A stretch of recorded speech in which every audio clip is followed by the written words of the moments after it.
18 final ಸಂಪುಟ ಸೂತ್ರ ಹೇಗಿದೆ, ಯಾರಿಗೆ ವರಿಷ್ಠರ ಗಿಫ್ಟ್, ಯಾರಿಗೆ ಕಾದಿದೆ ಶಾಕ್. ನಾಳೆಯ ಲಿಸ್ಟ್ ರವಾನೆ, ಸೋಮವಾರ ಪದಗ್ರಹಣ. ಇದು ಶಿವ ಸಂಪುಟ ಫೈನಲ್. News 18 big exclusive.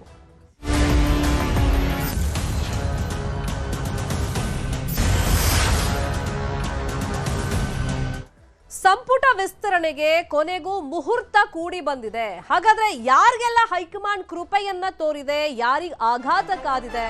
ಸಚಿವಾಕಾಂಕ್ಷಿಗಳು ನಿರಂತರವಾಗಿ ಸಚಿವ ಸ್ಥಾನ ಗಿಟ್ಟಿಸಿಕೊಳ್ಳುವಂತ ನಿಟ್ಟಿನಲ್ಲಿ ಪ್ರಯತ್ನಗಳನ್ನ ಮಾಡಿದ್ರು, ಲಾಬಿಯನ್ನ ಮುಂದುವರೆಸಿದ್ರು. ಆ ಪ್ರಯತ್ನಗಳೆಲ್ಲ ಮುಗಿದು ಹೋಗಿದೆ. ಈಗ ಲಿಸ್ಟ್ ಅಲ್ಲಿ ಯಾರ ಹೆಸರನ್ನ ಆಡ್ ಮಾಡ್ತಾರೆ, ಯಾರ ಹೆಸರಿಗೆ ಕೋಕ್ ಕೊಡ್ತಾರೆ, ಡಿಲೀಟ್ ಮಾಡ್ತಾರೆ ಅನ್ನುವಂತ ಕುತೂಹಲ ಸಚಿವಾಕಾಂಕ್ಷಿಗಳಿಗೂ ಇದೆ. ನ್ಯೂಸ್ 18ಗೆ ಸಂಪುಟ ಲಿಸ್ಟ್ ನ ಎಕ್ಸ್ಕ್ಲೂಸಿವ್ ಮಾಹಿತಿ ಲಭ್ಯವಾಗಿದೆ. ಆ ಲಿಸ್ಟ್ ನಲ್ಲಿ ಹಳಬರಿಗೆ ಎಷ್ಟು ಜನಕ್ಕೆ ಅವಕಾಶ ಕೊಟ್ಟಿದ್ದಾರೆ, ಹೊಸಬರು ಎಷ್ಟು ಜನಕ್ಕೆ ಅವಕಾಶ ಕೊಟ್ಟಿದ್ದಾರೆ, ಏನೆಲ್ಲ ಲೆಕ್ಕಾಚಾರಗಳಿದೆ. ನಾಳೆ ಫೈನಲ್ ಲಿಸ್ಟ್ ಸಮೇತ ಕೆಸಿ ವೇಣುಗೋಪಾಲ್ ಬೆಂಗಳೂರಿಗೆ ಬರ್ತಾ ಇದ್ದಾರೆ.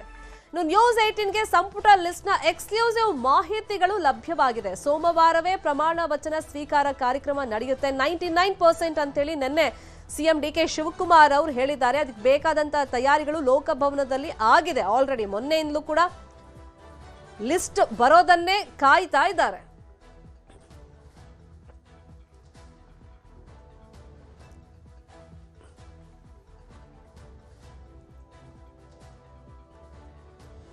ಈ ಸಂಪುಟ ಲಿಸ್ಟ್ಗೆ ಸಂಬಂಧಪಟ್ಟಂಗೆ ಎಕ್ಸ್ಕ್ಲೂಸಿವ್ ಆಗಿ ಮಾಹಿತಿಯನ್ನ ಕೊಡೋದಕ್ಕೆ ನಮ್ಮ ಜೊತೆ ನಮ್ಮ political bureau head Chidanand Patel news room ಇಂದ ಜಾಯ್ನ್ ಆಗಿದ್ದಾರೆ. ವೆಲ್ಕಮ್ ಚಿದಾನಂದ್. ಇನ್ನು ಹೊಸ ಮುಖಗಳಿಗೆ ಯಾರಿಗೆಲ್ಲ ಆದ್ಯತೆಗಳು ಈ ಲಿಸ್ಟ್ ನಲ್ಲಿ ಸಿಕ್ಕಿದೆ, ಈ ಬಗ್ಗೆ ಮಾಹಿತಿಯನ್ನ ಕೊಡೋದಕ್ಕೆ ನಮ್ಮ ರಿಪೋರ್ಟರ್ ಕೃಷ್ಣ ಜಾಯ್ನ್ ಆಗಿದ್ದಾರೆ. ಕೃಷ್ಣ, ವೆಲ್ಕಮ್. ಹಾಗೇನೆ ಪ್ರಾದೇಶಿಕ ಸಮಾನತೆಯನ್ನ ಈ ಲಿಸ್ಟ್ ಅಲ್ಲಿ ಯಾವ ತರ ಕಾಪಾಡಲಾಗಿದೆ, ಸೊ ಈ ಬಗ್ಗೆ ಮಾಹಿತಿಯನ್ನ ಕೊಡೋದಕ್ಕೆ ನಮ್ಮ ರಿಪೋರ್ಟರ್ ಕಾರ್ತಿಕ್ ಜಾಯ್ನ್ ಆಗಿದ್ದಾರೆ. ಕಾರ್ತಿಕ್, ವೆಲ್ಕಮ್. ಹಾಗೇನೆ 3 ಜನ ಪ್ಲೀಸ್ ಬಿ ಆನ್ಲೈನ್. ಒಟ್ಟಿರೋದೀಗ 20 ಸ್ಥಾನ ಖಾಲಿ ಇರೋದು. ಅದರಲ್ಲಿ 18 ಹೆಸರುಗಳನ್ನ ಫೈನಲ್ ಮಾಡಿ 18 ಸ್ಥಾನಗಳನ್ನ ತುಂಬೋದಕ್ಕೆ ಹೈಕಮಾಂಡ್ ಒಂದು ಪ್ಲಾನ್ ಅನ್ನ ಮಾಡ್ಕೊಂಡಿದೆ. ಅಲ್ಲಿಗೆ 2 ಸ್ಥಾನ ಹಾಗೆ ಖಾಲಿ ಇರುತ್ತೆ. ಅದರಲ್ಲೂ ಅಳ್ದು ತೂಗಿ 18 ಸ್ಥಾನಗಳಿಗೆ ವರಿಷ್ಠರು ಇಲ್ಲಿ ಶಾಸಕರನ್ನ ಆಯ್ಕೆ ಮಾಡಿದ್ದಾರೆ ಸಚಿವರನ್ನಾಗಿ ಅಂತೇಳಿ ಮಾಹಿತಿ ಇದೆ. 2 ಸ್ಥಾನ ಖಾಲಿ ಹಾಗೆ ಇರುತ್ತೆ.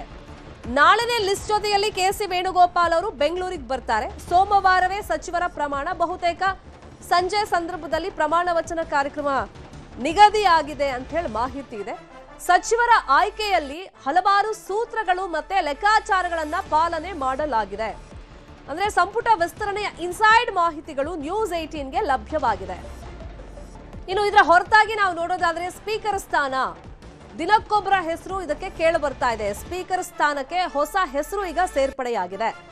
ಬಸವರಾಜ ರಾಯರೆಡ್ಡಿಗೆ ಸ್ಪೀಕರ್ ಹುದ್ದೆಯ ಆಫರ್ ಅನ್ನ ನೀಡಲಾಗಿದೆಯಂತೆ. ಆದ್ರೆ ನನಗೆ ಆ ಸ್ಥಾನ ಬೇಡ, ಈ ಆಫರ್ ಬೇಡ, ನನಗೆ ಮಂತ್ರಿ ಸ್ಥಾನನೇ ಬೇಕು ಅಂತ ಹೇಳಿ ರಾಯರೆಡ್ಡಿ ಅವರು ಪಟ್ಟು ಹಿಡಿದಿದ್ದಾರೆ ಅಂತ ಹೇಳಿ ಮಾಹಿತಿಗಳು ನ್ಯೂಸ್ 18ಗೆ ಲಭ್ಯವಾಗಿದೆ. ಈಗ ಅಳ್ದು ತೂಗಿ ಸಂಪುಟದಲ್ಲಿ ಯಾರಿಗೆಲ್ಲ ಸ್ಥಾನ ಕೊಡಬೇಕು ಅಂತೇಳಿ ಹೈಕಮಾಂಡ್ ಲೆಕ್ಕಾಚಾರವನ್ನ ಹಾಕಿದೆ. 20 ಸ್ಥಾನ ಖಾಲಿ ಇದೆ, 18 ಬರ್ತಿಗೆ ಹೈಕಮಾಂಡ್ ಲೆಕ್ಕಾಚಾರ ಹಾಕೊಂಡಿದೆ. ಇದೇ ವಿಷಯವಾಗಿ ಇನ್ನಷ್ಟು ಡೀಟೇಲ್ ಆಗಿ ಇನ್ಫಾರ್ಮೇಶನ್ ಕೊಡ್ತಾ ಹೋಗೋದಕ್ಕೆ ನೇರ ಸಂಪರ್ಕದಲ್ಲಿ ಕನೆಕ್ಟ್ ಆಗಿದ್ರು ನಮ್ಮ political bureau head Chidanand Patel. Chidanand Patel, 20 ಸ್ಥಾನ ಖಾಲಿ ಇದೆ, 18 ಫಿಲ್ ಮಾಡಬೇಕು ಈ ಸತಿ ಅಂತೇಳಿ ಹೈಕಮಾಂಡ್ ನ ಲೆಕ್ಕಾಚಾರ. ಲಿಸ್ಟ್ ನಲ್ಲಿ ಈಗ ಯಾರಿಗೆಲ್ಲ ಒಂದು ಸ್ಥಾನಮಾನ ಕಲ್ಪಿಸುವಂತ ನಿರೀಕ್ಷೆಗಳಿದೆ? ಸೋ ಫಾರ್ ನ್ಯೂಸ್ 18ಗೆ ಸಿಕ್ಕಿರುವಂತ ಲಿಸ್ಟ್ ನಲ್ಲಿ ಯಾರ್ದೆಲ್ಲ ಹೆಸರಿದೆ ಪಟೇಲ್? Good morning Sharmita Shetty. ಈ ಬಾರಿ ರಾಹುಲ್ ಗಾಂಧಿ ಅವರು ಮುಖ್ಯಮಂತ್ರಿ, ಮಾಜಿ ಮುಖ್ಯಮಂತ್ರಿ ಮತ್ತು ಪ್ರದೇಶ ಕಾಂಗ್ರೆಸ್ ಸಮಿತಿ ಅಧ್ಯಕ್ಷರಿಂದ 3 ಪಟ್ಟಿಗಳನ್ನು ತೆಗೆದುಕೊಂಡ್ರು. ರಾಹುಲ್ ಗಾಂಧಿ ಅವರಿಗೆ ಒಂದಷ್ಟು ಯುವ ಮುಖಗಳಿಗೆ ಆದ್ಯತೆಯನ್ನು ಕೊಡಬೇಕನ್ನೋದು ಅವರ ಲೆಕ್ಕಾಚಾರ ಆಗಿರ್ತಕ್ಕಂಥದ್ದು. ಮತ್ತು ಸುನೀಲ್ ಕನಗೋಳು, ಶಶಿಕಾಂತ್ ಸೆಂಥಿಲ್ ಮತ್ತು ಶ್ರೀರಾಮ್ ಎಂಬ ಒಟ್ಟಾರೆ ಒಂದು ಏಜೆನ್ಸಿಯಿಂದಲೂ ಕೂಡ ವರದಿಯನ್ನು ತೆಗೆದುಕೊಂಡಿದ್ರು. ಮತ್ತು ಯಾರನ್ನ ಮಾಡಿದ್ರೆ ಆಯ್ಕೆ ಅನ್ನೋದು ಕೂಡ ಅವರ ಲೆಕ್ಕಾಚಾರ ಆಗಿತ್ತು.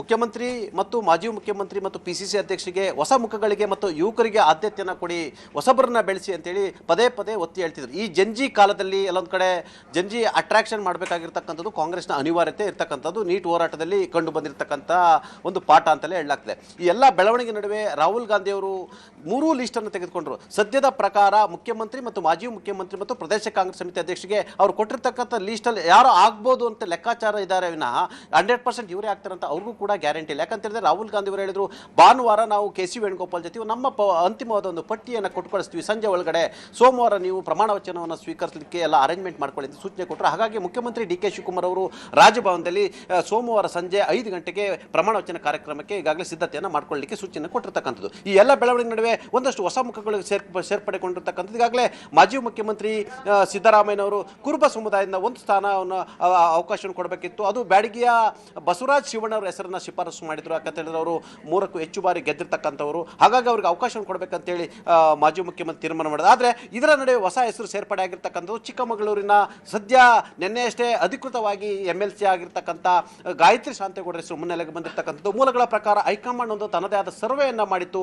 ಆ ಸರ್ವೆ ಪ್ರಕಾರ ಮಹಿಳೆಯರಿಗೆ ಆದ್ಯತೆಯನ್ನು ಕೊಡಬೇಕು, ಕುರುಬ ಸಮುದಾಯದ ಮಹಿಳೆಯರು ಕೂಡ ಆದ್ಯತೆಯನ್ನು ಕೊಡಬೇಕೆಂಬ ಕಾರಣಕ್ಕಾಗಿ ಮತ್ತು ಎಲ್ಲೊಂದಷ್ಟು ಅಗ್ರೆಸಿವ್ ಲೀಡರ್ಗಳಿಗೆ ಅವಕಾಶವನ್ನು ಕೊಡಬೇಕಿತ್ತು, ಪಾರ್ಟಿ ವರ್ಕರ್ಸ್ಗೆ ಅವಕಾಶವನ್ನು ಕೊಡಬೇಕಿತ್ತು ಎಂಬ ಕಾರಣಕ್ಕಾಗಿ ಗಾಯತ್ರಿ ಶಾಂತೇಗೌಡರ ಹೆಸರು ಮುನ್ನೆಲೆಗೆ ಬಂದಿರತಕ್ಕಂಥ ಅಚ್ಚರಿಯ ಬೆಳವಣಿಗೆಯಲ್ಲಿ ಬಸವರಾಜ ಶಿವಣ್ಣರ ಒಂದು ಹೆಸರನ್ನು ಮಾಜಿ ಮುಖ್ಯಮಂತ್ರಿ ಕೊಟ್ಟಿದ್ರು ಕೂಡ ಹೈಕಮಾಂಡ್ ಇದೀಗ ಗಾಯತ್ರಿ ಶಾಂತೇಗೌಡರ ಹೆಸರನ್ನ ಸೇರ್ಪಡೆ ಮಾಡಿಕೊಂಡಿರ್ತಕ್ಕಂಥದ್ದು. ಇಬ್ಬರಲ್ಲಿ ಒಬ್ಬರು ಆಗೋದು ಖಚಿತ ಅಂತ ಹೇಳಲಾಗ್ತದೆ. ಯಾಕಂತ ಹೇಳಿದ್ರೆ ಈಗ ಹಾವೇರಿಯಿಂದ ರುದ್ರಪ್ಪ ಲಮಾಣಿಯವರ ಹೆಸರು ಇರ್ತಕ್ಕಂಥದ್ದು. ಯಾಕಂತ ಹೇಳಿದ್ರೆ ಕಳೆದ ಬಾರಿ ವಿಧಾನಸಭೆ ಚುನಾವಣೆಯಲ್ಲಿ ಮತ್ತು ಲೋಕಸಭೆ ಚುನಾವಣೆಯಲ್ಲಿ ಲಂಬಾಣಿ ಸಮುದಾಯ ಮತ್ತು ಅಂದ್ರೆ ಅಥವಾ ಬಂಜಾರ ಸಮುದಾಯ ಕಾಂಗ್ರೆಸ್ನ ಕೈ ಹಿಡಿದಿತ್ತು. ಹಾಗಾಗಿ ಆ ಸಮುದಾಯಕ್ಕೆ ಆದ್ಯತೆಯನ್ನು ಕೊಡುವ ಕಾರಣಕ್ಕಾಗಿ ರುದ್ರಪ್ಪ ಲಮಾಣಿಯವರ ಹೆಸರಿರ್ತಕ್ಕಂಥದ್ದು. ಹಾವೇರಿ ಜಿಲ್ಲೆಗೆ 2 ಸ್ಥಾನ ಒಂದು ವೇಳೆ ಕೊಡೋದು ಬೇಡ ಅಂತ ತೀರ್ಮಾನ ಆದರೆ ಗಾಯತ್ರಿ ಶಾಂತೇಗೌಡರ ಹೆಸರು ಫಿಕ್ಸ್ ಅಂತ ಹೇಳಲಾಗ್ತದೆ. ಕುರುಬ ಸಮುದಾಯದಿಂದ ಗಾಯತ್ರಿ ಶಾಂತೇಗೌಡರು ಹೆಸರು ಬಹುತೇಕ ಮುನ್ನೆಲೆಗೆ ಬಂದಿರತಕ್ಕಂಥದ್ದು ಶರ್ಮಿಳಾ ಶೆಟ್ಟಿ. ಇನ್ನು ಮೊದಲ ಬಾರಿ ಶಾಸಕರಾಗಿರ್ತಕ್ಕಂಥ ವಿರಾಜಪೇಟೆ ಶಾಸಕ ಎಸ್ ಪನ್ನಣ್ಣವರ ಹೆಸರು ಈಗ ಫೈನಲ್ ಆಗಿರ್ತಕ್ಕಂಥದ್ದು. ಇದರ ಬೆನ್ನಲ್ಲೇ ಮೈಕ್ರೋ ಕಮ್ಯುನಿಟಿ ಆಗಿರ್ತಕ್ಕಂಥ OBC ಮೈಕ್ರೋ ಕಮ್ಯುನಿಟಿ ಆಗಿರ್ತಕ್ಕಂಥ ಚಾಮರಾಜನಗರದ ಪುಟ್ಟರಂಗ ಶೆಟ್ಟಿ ಹೆಸರು ಮುನ್ನೆಲೆಗೆ ಬಂದಿರತಕ್ಕಂಥದ್ದು. ಈ ಎಲ್ಲ ಬೆಳವಣಿಗೆ ನಡುವೆ ಹುಬ್ಳಿ ಧಾರವಾಡ ಕ್ಷೇತ್ರದ ಪೂರ್ವ ಕ್ಷೇತ್ರದ ಅಬ್ಬಯ್ಯ ಪ್ರಸಾದ್ ಹೆಸರಿಗೆ ಬಂದಿರತಕ್ಕಂಥದ್ದು. ಅಬ್ಬಯ್ಯ ಪರವಾಗಿ ಒಂದು ಕಡೆ ಡಾಕ್ಟರ್ ಜಿ ಪರಮೇಶ್ವರ್, ಮಾಜಿ ಮುಖ್ಯಮಂತ್ರಿ DK ಶಿವಕುಮಾರ್, ಮಾಜಿ ಮುಖ್ಯಮಂತ್ರಿ ಸಿದ್ದರಾಮಯ್ಯನವರು ಮತ್ತು ಹಾಲಿ ಮುಖ್ಯಮಂತ್ರಿ DK ಶಿವಕುಮಾರ್ ಹಾಗೂ ಮಲ್ಲಿಕಾರ್ಜುನ ಖರ್ಗೆ ಅವರು ಕೂಡ ಶಿಫಾರಸನ್ನು ಮಾಡಿರ್ತಕ್ಕಂಥದ್ದು. ಅವರು 3 ಬಾರಿ ಶಾಸಕರಾಗಿರ್ತಕ್ಕಂಥದ್ದು, ಬಲಗೈ ಸಮುದಾಯಕ್ಕೆ ಸೇರ್ತಕ್ಕಂಥದ್ದು.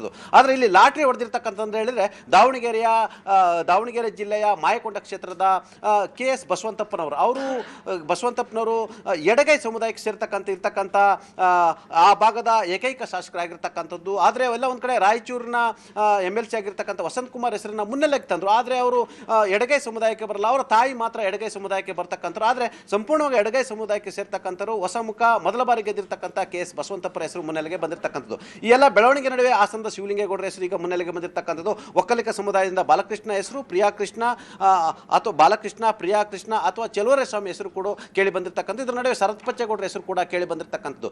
ಈ ಎಲ್ಲ ಬೆಳವಣಿಗೆ ನಡುವೆ ಅಜಯ್ ಸಿಂಗ್ ಹೆಸರು ಈಗ ಮುನ್ನೆಲೆಗೆ ಬಂದಿರತಕ್ಕಂಥದ್ದು. ಕಳೆದ ಬಾರಿ ಸಂಪುಟದಲ್ಲಿ ಎಲ್ಲೊಂದು ಕಡೆ ಮಲ್ಲಿಕಾರ್ಜುನ ಖರ್ಗೆ ವಿರೋಧ ವ್ಯಕ್ತಪಡಿಸಿದೆ ಅಂತೇಳಿ ಆರೋಪ ಇತ್ತು. ಹಾಗಾಗಿ ಆರೋಪದಿಂದ ಮುಕ್ತರಾಗಲು ಸ್ವತಃ ಮಲ್ಲಿಕಾರ್ಜುನ ಖರ್ಗೆ ಅವರು ಕೂಡ ನಿರ್ಧಾರವನ್ನು ಮಾಡಿರ್ತಕ್ಕಂಥ ಆ ಮುಖಾಂತರ ಜೇವರ್ಗಿ ಕ್ಷೇತ್ರದ ಅಜಯ್ ಸಿಂಗ್ ಹೆಸರು ಇದೀಗ ಮುನ್ನೆಲೆಗೆ ಬಂದಿರತಕ್ಕಂಥದ್ದು. ಬಳ್ಳಾರಿಯಲ್ಲಿ ಒಂದಷ್ಟು ಕನ್ಫ್ಯೂಸ್ ಆಗಿರ್ತಕ್ಕಂಥದ್ದು ಶರ್ಮಿಳಾ ಶೆಟ್ಟಿ. ಯಾಕಂತ ಹೇಳಿದ್ರೆ ಬಳ್ಳಾರಿಯಲ್ಲಿ ಒಂದು ಕಡೆ ನಾಗೇಂದ್ರ ಅವರ ಹೆಸರು ಮುನ್ನೆಲೆಗೆ ಬಂದಿರತಕ್ಕಂಥದ್ದು. ಕಳೆದ ಬಾರಿ ವಾಲ್ಮೀಕಿ ಹಗರಣದಿಂದ ಅವರು ಮಂತ್ರಿ ಸ್ಥಾನವನ್ನು ಕಳೆದುಕೊಂಡ್ರು. ಆದರೆ ಅವರಿಗೆ ಅನ್ಯಾಯ ಆಯ್ತು ಅಂತೇಳಿ ಮಾಜಿ ಮುಖ್ಯಮಂತ್ರಿ ಮತ್ತು ಹಾಲಿ ಮುಖ್ಯಮಂತ್ರಿಗಳು ಕೂಡ ಅವರ ಪರವಾಗಿ ಬ್ಯಾಟಿಂಗ್ ಮಾಡಿರ್ತಕ್ಕಂಥದ್ದು. ಆದರೆ ನಾಗೇಂದ್ರ ಅವರು ವಾಲ್ಮೀಕಿ ಹಗರಣದಲ್ಲಿ CBIನ ದೋಷಾರೋಪ ಪಟ್ಟಿಯಲ್ಲಿರೋದ್ರಿಂದ ಯಾವ ಗಳಿಗೆ ಬೇಕಾದ್ರೆ ಏನಾಗ್ಬೋದು ಎಂಬ ಲೆಕ್ಕಾಚಾರ. ಇದರ ನಡುವೆ ಕಂಪ್ಲಿ ಗಣೇಶ್ ಹೆಸರು ಕೂಡ ಮುನ್ನೆಲೆಗೆ ಬಂದಿರತಕ್ಕಂಥದ್ದು.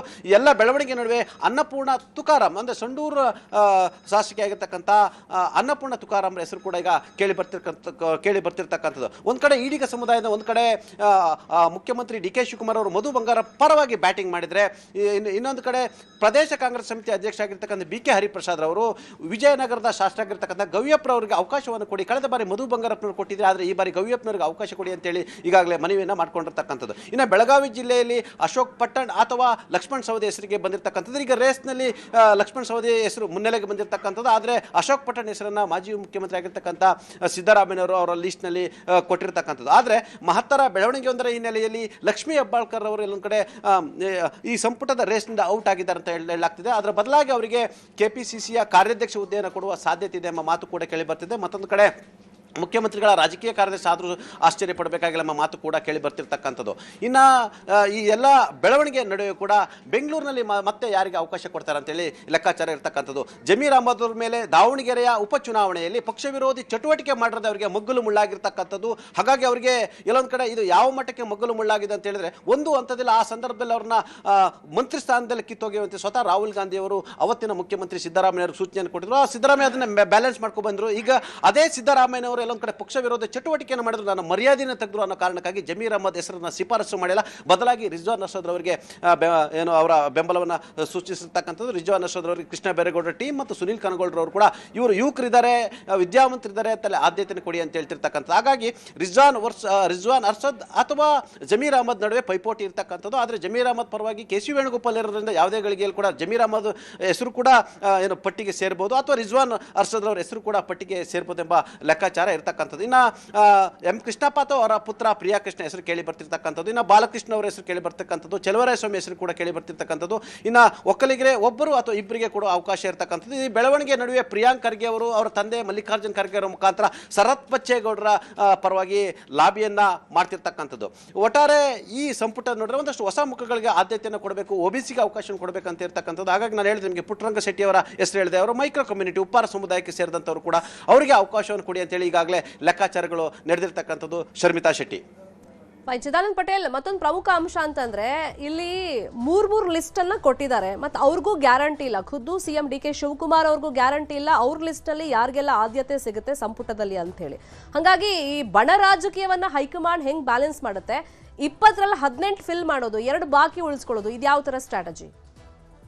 ಶರ್ಮಿತಾ ಶೆಟ್ಟಿ 18 ಅಥವಾ 19 ಅಂತ ಇರ್ತಕ್ಕಂಥ ಎಮರ್ಜೆನ್ಸಿಗೆ 1 ಅಥವಾ 2 ಇಟ್ಕೋಬೇಕು ಅಂತೇಳಿ ಯಾವ ಕಾರಣಕ್ಕೂ ಬೇಕಾದರೂ ಎಲ್ಲ ಒಂದು ಕಡೆ ರೆಬಲ್ ಆಗ್ಬೋದು, ಬಣ ರಾಜಕೀಯ ಆರಂಭ ಆಗೋದು, ಏನು ಬೇಕಾದರೂ ಆಗ್ಬೋದು ಅಂತ ಇರ್ತಕ್ಕಂಥದ್ದು. ನಿಮಗೆ ಗೊತ್ತಿರಲಿಲ್ಲ, ಸತೀಶ್ ಜಾರಕಿಹೊಳಿ ಕೂಡ DCM ಹುದ್ದೆ ಜೊತೆಗೆ ಪ್ರಮುಖವಾಗಿ ನನಗೆ ಲೋಕೋಪಯೋಗಿ ಖಾತೆ ಬೇಡ, ನಾನು ಜನರ ಸಮಾಜ ಕಲ್ಯಾಣ ಖಾತೆ ಬೇಕಂತೇಳಿ ಹಠ ಹಿಡಿದಿರ್ತಕ್ಕಂಥದ್ದು. ಜೊತೆಗೆ ಅದು ಯೋಜನಾ ಕ್ರೀಡೆಯನ್ನು ಕೂಡ ಅಂದರೆ ಸ್ಪೋರ್ಟ್ಸ್ ಕ್ರೀಡಾ ಇಲಾಖೆಯನ್ನು ಕೂಡ ಕೇಳ್ತಿರ್ತಕ್ಕಂಥದ್ದು ಮತ್ತು DCM ಹುದ್ದೆ ಕೂಡ ಬೇಡಿಕೆ ಇಟ್ಟಿರ್ತಕ್ಕಂಥದ್ದು. ಇನ್ನು ಮತ್ತೊಂದು ಲಾಟ್ರಿ ಅಂತ ಹೇಳಿದ್ರೆ ಬೋವಿ ಕಮ್ಯುನಿಟಿಯಿಂದ ಶಿವರಾಜ್ ಎಸ್ ತಂಗಡಿಗೆ ಅಂದರೆ ಕನಕಿರಿಯ ಶಾಸಕರಾಗಿ ಶಿವರಾಜ್ ಎಸ್ ತಂಗಡಿಗೂ ಕೂಡ ಅವಕಾಶ ಸಿಕ್ಕಿರ್ತಕ್ಕಂಥ. ಬಹುತೇಕ ಅವರ ಹೆಸರು ಫೈನಲ್ ಆಗಿರ್ತಕ್ಕಂಥದ್ದು. ಯಾಕಂತ ಹೇಳಿದ್ರೆ ಕಳೆದ ಬಾರಿ ಸಿದ್ದರಾಮಯ್ಯ ಸರ್ಕಾರದಲ್ಲೂ ಕೂಡ ಅವರು ಮಂತ್ರಿ ಆಗಿದ್ರು. ಅವರ ಅದೃಷ್ಟ ಅಂತ ಹೇಳಿದ್ರೆ ಯಾವಾಗ ಶಿವರಾಜ್ ಎಸ್ ತಂಗಡಿಗೆ ಗೆಲ್ತಾರೆ ಅವಾಗೆಲ್ಲ ಕೂಡ ಮಂತ್ರಿ ಆಗ್ತಾರೆ. ಅದು ಬಿಜೆಪಿ ಕಾಲದಿಂದಲೂ ಕೂಡ ಕಾಂಗ್ರೆಸ್ ಕಾಲದವರೆಗೂ ಕೂಡ ನಮ್ಮ ಕಣ್ಣು ಮುಂದೆ ಇರ್ತಕ್ಕಂಥ 3 ಬಾರಿ ಶಾಸಕರಾದರು, 3 ಬಾರಿ ಕೂಡ ಮಂತ್ರಿ ಆದರು. ಅದು ಅವರ ಅದೃಷ್ಟ. ಇನ್ನು ಇಂಡಿ ಶಾಸಕರಾಗಿರ್ತಕ್ಕಂಥ 3 ಬಾರಿ ಗೆದ್ದಿರ್ತಕ್ಕಂಥ ವಿಜಯಪುರ ಜಿಲ್ಲೆಯ ಯಶವಂತರಾಯಗೌಡ ಪಾಟೀಲ್ರ ಹೆಸರು ಮುನ್ನೆಲೆಗೆ ಬಂದಿರತಕ್ಕಂಥದ್ದು. ಇದರ ಬೆನ್ನಲ್ಲೇ ಪಂಚಮಸಾಲಿಗೆ ಅವರಿಗೆ ಅವಕಾಶವನ್ನು ಕೊಡಬೇಕು. ಆದರೆ ಲಕ್ಷ್ಮೀ ಹೆಬ್ಬಾಳ್ಕರ್ ಅವರಿಗೆ ಅವಕಾಶ ಇಲ್ಲದೆ ಇರೋ ಕಾರಣಕ್ಕಾಗಿ ಉನಗುಂದದ ಶಾಸಕರಾಗಿರ್ತಕ್ಕಂಥ ವಿಜಯಾನಂದ ಕಾಶಪ್ಪ ಅವರ ಹೆಸರು ಇದೀಗ ಮುನ್ನೆಲೆಗೆ ಬಂದಿರತಕ್ಕಂಥದ್ದು. ಶರ್ಮಿತಾ ಶೆಟ್ಟಿ ಅದರಲ್ಲಿ ಪ್ರಮುಖವಾಗಿ ಎಲ್ಲ ಒಂದು ಕಡೆ ವಾಲ್ಮೀಕಿ ಸಮುದಾಯಕ್ಕೆ ಸೇರ್ತಕ್ಕಂಥ ಚಳ್ಳಕೆರೆಯ ಹಿರಿಯ ಶಾಸಕರಾಗಿರ್ತಕ್ಕಂಥ ರಘುಮೂರ್ತಿ ಹೆಸರು ಕೂಡ ಇರ್ತಕ್ಕಂಥದ್ದು. ರಘುಮೂರ್ತಿ ಅವರು ಬಹುತೇಕ ಅವರ ಹೆಸರು ಫೈನಲ್ ಆಗುತ್ತಂತೆಲ್ಲ ಹೇಳಲಾಗ್ತದೆ. ಮತ್ತೆ ಎಲ್ಲ ಒಂದು ಕಡೆ ಮಲ್ಲಿಕಾರ್ಜುನ್ ಖರ್ಗೆ ಅವರು ಶಾಮನೂರು ಶಿವಶಂಕರ್ ಅವರ ಋಣ ತೀರಿಸಲೋಸ್ಗ ಅವರ ಆತ್ಮೀಯ ಗೆಳೆಯರು ಕೂಡ ಹೌದು. ಬಹಳಷ್ಟು ಕಾಲ ಅವರು KPCCಯ ಖಜಾಂಚಿ ಆಗಿದ್ರು, ಎಲ್ಲ ಒಂದು ಕಡೆ ಫಂಡ್ ರೈಸರ್ ಆಗಿದ್ರು ಕಾಂಗ್ರೆಸ್ಗೆ. ಹಾಗಾಗಿ ಅವರ ಋಣ ತೀರಿಸೋಕ್ಕೋಸ್ಕರ ಅವರ ಪುತ್ರರಿಗೆ ಮತ್ತೆ ಮಂತ್ರಿ ಭಾಗ್ಯವನ್ನು ಕಲ್ಪಿಸ್ತಿರ್ತಕ್ಕಂಥವ್ರು ಮಲ್ಲಿಕಾರ್ಜುನ್ ಖರ್ಗೆ ಅವರು. ಹಾಗಾಗಿ SS ಮಲ್ಲಿಕಾರ್ಜುನ್ ಹೆಸರು ಕೂಡ ರೇಸಲ್ಲಿ ಇರ್ತಕ್ಕಂಥದ್ದು. ಇನ್ನು ಬಲಗೈಯಲ್ಲಿ ಬೆಂಗಳೂರು ಮತ್ತು ಹಳೆ ಮೈಸೂರಿಗೆ ಸೇರಿದಂಥವ್ರು ಮತ್ತು ಕೋಲಾರ ಜಿಲ್ಲೆಗೆ ಸೇರಿದಂಥ 3 ಪೈಪೋಟಿ ಇರ್ತಕ್ಕಂಥದ್ದು. ಅದರಲ್ಲಿ ಯಾರನ್ನು ಒಬ್ಬರು ಮಾಡ್ಬೋದು, ಆನೇಕಲ್ ಶಿವಣ್ಣ ಅಥವಾ ಮಳವಳ್ಳಿಯ ನರೇಂದ್ರ ಸ್ವಾಮಿ ಅವರು ಅಥವಾ ಬಂಗಾರಪೇಟೆಯ ನಾರಾಯಣ ಸ್ವಾಮಿ. ಈ 3 ಜನರು ಹೆಸರು ಪೈಪೋಟಿಯಲ್ಲಿ ಇರ್ತಕ್ಕಂಥದ್ದು. ನಾನು ಆಗ್ಲೇ ನಿಮ್ಗೆ ಹೇಳಿದೆ ರಿಜ್ವಾನ್ ಅರ್ಷದ್ ಅಥವಾ ಜಮೀರ್ ಅಹಮದ್ ಖಾನ್ ಅಂತ ಹೇಳಿದೆ. ಇನ್ನು ಪ್ರಮುಖವಾಗಿ ಇಲ್ಲಿ ಸಂತೋಷ್ ಲಾಡ್ ಆಗ್ತಾರೆ ಅಂತೇಳಿ ಚರ್ಚೆ ಆಗ್ತಿರ್ತಕ್ಕಂಥ. ಸಂತೋಷ್ ಲಾಡ್ ತನ್ನದೇ ಆದಂಥ ಎಲ್ಲ ಲಾಬಿಯನ್ನು ಕೂಡ ಮಾಡಿದ್ದಾರೆ. ಆ ಲಾಬಿಯ ನಡುವೆಯೂ ಕೂಡ ಇದೀಗ ಆನಗಲ್ನ ಶಾಸಕರಾಗಿರ್ತಕ್ಕಂಥ ಶ್ರೀನಿವಾಸ್ ಮಾನೆ ಹೆಸರು ಮುನ್ನೆಲೆಗೆ ಬಂದಿರತಕ್ಕಂಥದ್ದು. ಸಂತೋಷ್ ಲಾಡ್ ವರ್ಸಸ್ ಶ್ರೀನಿವಾಸ್ ಮಾನೆ ಇಬ್ಬರಲ್ಲಿ ಒಬ್ಬರನ್ನ ಮರಾಠ ಸಮುದಾಯದಿಂದ ಮಾಡ್ತಾರೆ. ಇಲ್ಲೊಂದ್ ಕಡೆ ಸಂತೋಷ್ ಲಾಡ್ ಮಾಡೋದ್ರಿಂದ ಹೆಚ್ಚು ಅನುಕೂಲ ಅನ್ನೋದು ಕೆಲವರ ಲೆಕ್ಕಾಚಾರ. ಇದರ ನಡುವೆ ಶ್ರೀನಿವಾಸ್ ಮಾನೆ ಅವರು ಕೂಡ ಅವರು ಸೀನಿಯರ್ ಇದ್ದಾರೆ, 2 ಬಾರಿ ಶಾಸಕರಿದ್ದಾರೆ, ಒಂದ್ಸರಿ MLC ಇದ್ದಾರೆ, ಅವ್ರಿಗೂ ಅವಕಾಶ ಕೊಡಿ ಅಂತ ಹೇಳಿ ಈಗಾಗಲೇ ಲೆಕ್ಕಾಚಾರಗಳು ಆಗಿರ್ತಕ್ಕಂಥದ್ದು. ಒಟ್ಟಾರೆ ನಾಳೆ ಸಂಜೆ ಪಟ್ಟಿ ಬರ್ತಿರ್ತಕ್ಕಂಥದ್ದು. ಸೋಮವಾರ ಪ್ರಮಾಣವಚನ ಸ್ವೀಕಾರ ಕಾರ್ಯಕ್ರಮ ಇರ್ತಕ್ಕಂಥದ್ದು. ಇದು ಮುಖ್ಯಮಂತ್ರಿ, ಮಾಜಿ ಮುಖ್ಯಮಂತ್ರಿ, ಪ್ರದೇಶ ಕಾಂಗ್ರೆಸ್ ಸಮಿತಿ ಅಧ್ಯಕ್ಷರು ಕೂಡ ಎಲ್ಲ ಒಂದು ಕಡೆ ಸಸ್ಪೆನ್ಸ್ ಆಗಿರ್ತಕ್ಕಂಥದ್ದು. ನಾವು ಕೊಟ್ಟಿರೋ ಲಿಸ್ಟಲ್ಲಿ ಯಾರನ್ನು ಸೇರಿಸ್ತಾರೆ, ಯಾರನ್ನು ಬಿಡ್ತಾರೆ, ಅಂತಿಮವಾಗಿ ರಾಹುಲ್ ಗಾಂಧಿ ಯಾರ ಹೆಸರು ಶಿಫಾರಸು ಮಾಡ್ತಾರೆ ಅಲ್ಲಿ ಕೆ.ಸಿ. ವೇಣುಗೋಪಾಲ ಕೈ ನಡೀತಾ, ಮಲ್ಲಿಕಾರ್ಜುನ್ ಖರ್ಗೆ ಅವರದ್ದು ಮೇಲ್ಗೈ ನಡೀತಾ, ಸುರ್ಜೇವಾಲರು ಆಟ ಆಡ್ತಾರ ಅನ್ನೋದು ಕೂಡ ಎಲ್ಲರಿಗೂ ಕೂಡ ಕುತೂಹಲ ಮತ್ತು ಕೌತುಕ ಅಂತ ಹೇಳಿದ್ರು ತಪ್ಪಾಗ್ಲಾರ್ದು. ಶರ್ಮಿತಾ ಶೆಟ್ಟಿ ಸಸ್ಪೆನ್ಸ್ ಹೀಗೆ ಮುಂದುವರೆದಿದೆ, ಫಾಲೋ ಅಪ್ ಮಾಡೋಣ.